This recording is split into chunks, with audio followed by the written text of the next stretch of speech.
सबके लिए एक नया टॉपिक लेकर आए हैं। इतिहास का है, इतिहास से संबंधित है। जैसा कि आप थंबनेल से को आपको पता चल गया होगा कि आज हम किसके बारे में अध्ययन करने वाले हैं।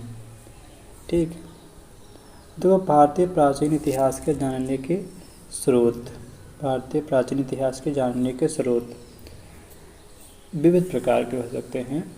या तो किसी नदी के तट पर एक निर्जन टीले को खोदकर निकाले गए प्रागैतिहासिक काल के मनुष्य द्वारा पत्थरों को काट कर बनाए गए गड्ढासों से लेकर भव्य इमारतों के भगवान अवशेषों या राजकवि बाण के हर चरित्र तक सभी प्रकार की चीज़ें शामिल हैं प्राचीन इतिहास के जानने के स्रोत में। और प्राचीन इतिहास को जानने के स्रोत को हम विभिन्न दो श्रेणियों में विभाजित कर सकते हैं। एक तो साहित्यिक है, दूसरा क्या है, पुरातत्व संबंधी सामग्री। ठीक, तो हम सबसे पहले पढ़ेंगे पुरातत्व स्रोत। पुरातत्व स्रोत में है अभिलेख। अभिलेख के क्या है? प्राचीन भारत के अधिकांश अभिलेख कहाँ प्राप्त हुए हैं? पाषाण शिलाओं, स्तंभों, ताम्रपत्रों, दीवारों, प्रतिमाओं पर उत्कीर्ण हैं। और अशोक के अभिलेख ब्राह्मी, खरोष्टी, यूनानी, अरमाइक लिपियों में मिले हैं। तीसरा पॉइंट है मास्की, गुर्जरा, निट्टूर। मास्की, गुजरा, निट्टूर और उदयगोलम से प्राप्त अभिलेखों में अशोक का नाम स्पष्ट उल्लेख है। इन अभिलेखों में अशोक को प्रियदर्शी या देवों का प्यारा कहा गया है। ये परीक्षाओं में पूछा गया है, आपकी यूपीपीसीएस परीक्षाओं में। ठीक है, और दूसरा पॉइंट, अशोक के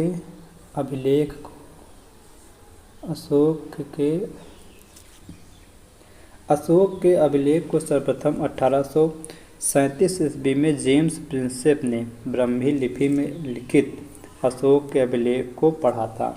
ठीक, ये आपसे पूछा जा सकता है। अब अभिलेख, शासक और विषय। देखिए, कुछ अभिलेख प्राप्त हुए हैं, महत्वपूर्ण अभिलेख। जैसे ये पहला अभिलेख है हाथी गुम्फा अभिलेख।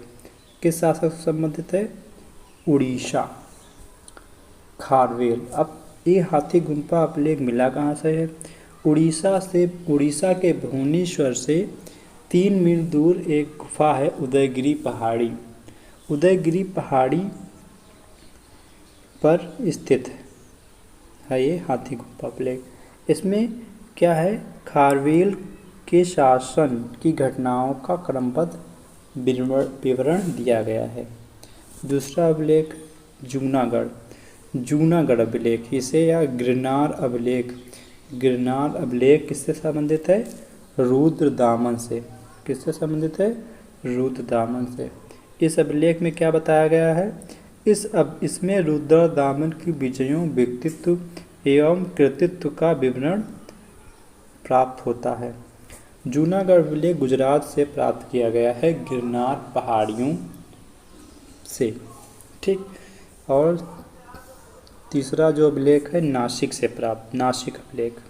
नासिक अभिलेख किससे संबंधित, किस शासक से संबंधित है? गौतमी बलश्री रचनाकार। ठीक, गौतमी बलश्री से प्राप्त है। इसमें क्या उल्लेख किया गया है? सातवाहन कालीन घटनाओं का विवरण। ठीक, सातवाहन कालीन घटनाओं का विवरण इसमें दिया गया है। और चौथा अभिलेख प्रयाग स्तंभ अभिलेख संबंधित है समुद्रगुप्त से। इसके विजय एवं नीतियों का पूर्ण, समुद्रगुप्त की विजयों और नीतियों का पूरा विवरण दिया गया है प्रयाग स्तंभ लेख। ठीक, दूसरा है ऐहोल अभिलेख। ऐहोल अभिलेख पुलकेशिन द्वितीय से संबंधित है। ये हर्ष और पुलकेशिन द्वितीय के युद्ध का विवरण है। ठीक, ये हर्ष और पुलकेशिन द्वितीय के बीच के युद्ध का विवरण इस ऐहोल अभिलेख में दिया गया है। चौथा है भीतरी स्तंभ अभिलेख। भीतरी स्तंभ अभिलेख किस शासक से संबंधित है? स्कंदगुप्त से। इसके जीवन की अनेक महत्वपूर्ण घटनाओं का विवरण है। स्कंदगुप्त की। चौथा अभिलेख है मंदसौर अभिलेख, किस शासक से संबंधित है? मालवा नरेश यशोधर्मन से संबंधित है मंदसौर अभिलेख। सैनिक उपलब्धियों का वर्णन, ये आपकी परीक्षाओं में पूछा गया है ये, ठीक। मंदसौर अभिलेख जो है सैनिक उपलब्धियों का वर्णन है, किस शासक से संबंधित है? नरेश यशोधर्मन। और चौथे पॉइंट में देखिए स्मारक और भवन में, स्मारक और भवन,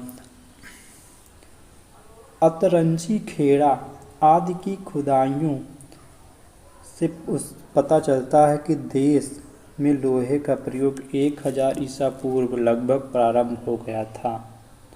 विभिन्न स्थानों से प्राप्त मंदिर जैसे देवगढ़ का दशावतार मंदिर झांसी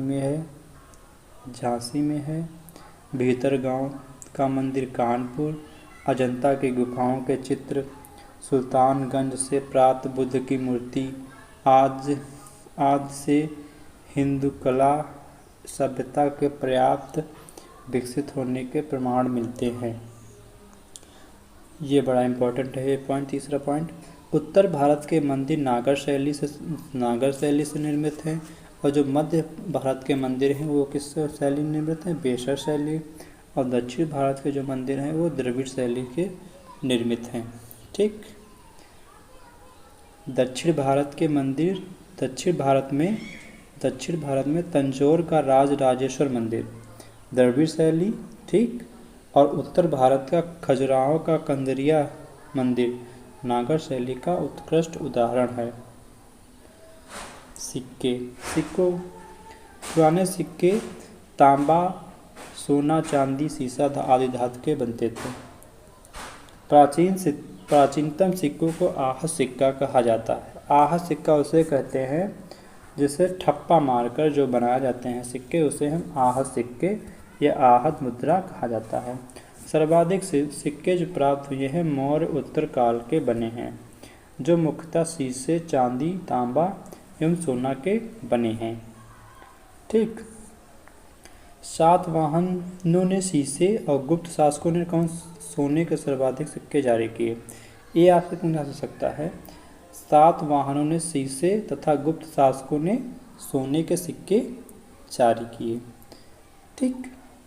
सर्वप्रथम सिक्कों पर लेख लिखने का कार्य सर्वप्रथम जो है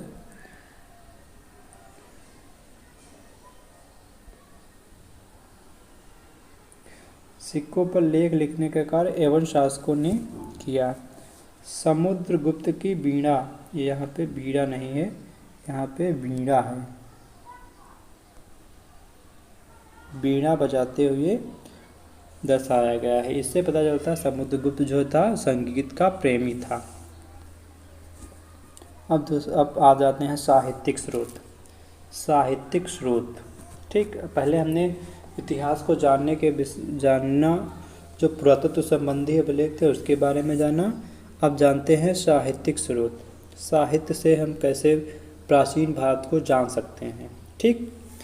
साहित्य में ब्राह्मण ग्रंथों में वेद, उपनिषद, रामायण, महाभारत, पुराण और स्मृति ग्रंथ आते हैं। उनका विवरण अलग अलग हम दे रहे हैं, ठीक।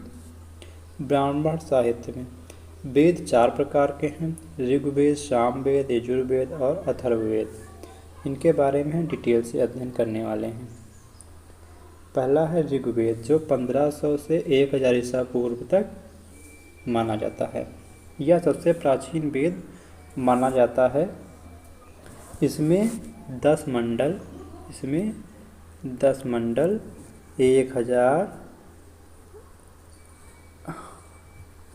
1028 सूक्त, 10,580 ऋचाएँ हैं, ठीक। इस वेद के पढ़ने वाले को होत्र कहा जाता है। क्या कहा जाता है? होत्र। ऋग्वेद का पहला और 10वां मंडल सबसे अंत में जोड़ा गया है, ठीक। ये बहुत महत्वपूर्ण पॉइंट है। पहला और 10वां मंडल कब जोड़ा गया? सबसे अंत में जोड़ा गया है ऋग्वेद में। ऋग्वेद के तीसरे मंडल में सूर्य देवता सविता को समर्पित प्रसिद्ध गायत्री मंत्र, ये सबसे परीक्षाओं में पूछा गया है। कि गायत्री मंत्र किस ऋग्वेद के किस मंडल में है, जो है तीसरे मंडल में है। 9वें मंडल में देवता सोम का उल्लेख तथा 10वें मंडल में चतुर्वर्ण संकल्पना समाज की संकल्पना का आधार है। ठीक, ऋग्वेद के 2 ब्राह्मण ग्रंथ ऐतरेय और कौशिकी अथवा या संख्यायन भी कहा जाता है। अब देखते हैं यजुर्वेद। यजुर्वेद में इसमें यज्ञों के नियमों या विधानों का संकलन मिलता है। यही कारण है इसे कर्मकांडीय वेद भी कहा जाता है। ये आपसे पूछा गया है परीक्षाओं, बहुत ही इम्पोर्टेंट टॉपिक पॉइंट है ये। यजुर्वेद गद्य और पद्य में दोनों में है, शुक्ल यजुर्वेद और कृष्ण यजुर्वेद। शुक्ल यजुर्वेद जो है वो पद्य में दिया गया है, केवल शुक्ल यजुर्वेद जो है केवल पद्य में दिया गया है, और कृष्ण यजुर्वेद गद्य और पद्य दोनों में दिया गया है। गद्य और पद्य में दोनों में दिया गया है। यजुर्वेद के मंत्रों को उच्चारण करने वाले को अथर्वयु कहते हैं। यजुर्वेद के 2 ब्राह्मण ग्रंथ हैं, शतपथ और तैत्तिरीय। अब देखिए सामवेद के बारे में हम जानेंगे। सामवेद का अर्थ गान होता है। इसे भारतीय संगीत का जनक कहा जाता है। सामवेद जो है भारतीय संगीत का जनक का है। इसमें सारे गामा पा के ध्वनियों का उच्चारण निहित है। सामवेद के मंत्रों का अध्ययन करने वालों को उद्गाता कहलाता है। सामवेद को जो मंत्रों का उच्चारण करता है या गाता है उसे हम उद्गाता कहते हैं।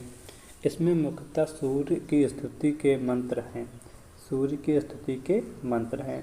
इसके प्रमुख उपनिषद हैं छंदोग्य और जैमिनीय। ठीक, इसके 2 ब्राह्मण ग्रंथ हैं, पंचविंश ब्राह्मण और षड्विंश ब्राह्मण। ये आपसे पूछा जा सकता है, पंचविंश ब्राह्मण और षड्विंश ब्राह्मण। सबसे अंतिम वेद है अर्थवेद। अर्थवेद की रचना अथर्व और अंगरीष ऋषि द्वारा सभी ग्रंथों के बाद में की गई, इसलिए अथर्वांगिरीष वेद भी कहा जाता है। इसमें 731 सूक्त, 20 अध्याय और लगभग 6000 मंत्र हैं। इसमें ब्रह्म ज्ञान, धर्मनिष्ठा, औषध प्रयोग, रोग निवारण, जादू टोना आदि अनेक विषयों का वर्णन है। अथर्ववेद के उपनिषद हैं मुंडकोपनिषद, प्रश्नोपनिषद, मांडुक्योपनिषद। ठीक, मुंडकोपनिषद से भारत का राष्ट्रीय आदर्श वाक् सत्यमेव जयते लिया गया है और इसका एकमात्र ब्राह्मण ग्रंथ है गोपथ।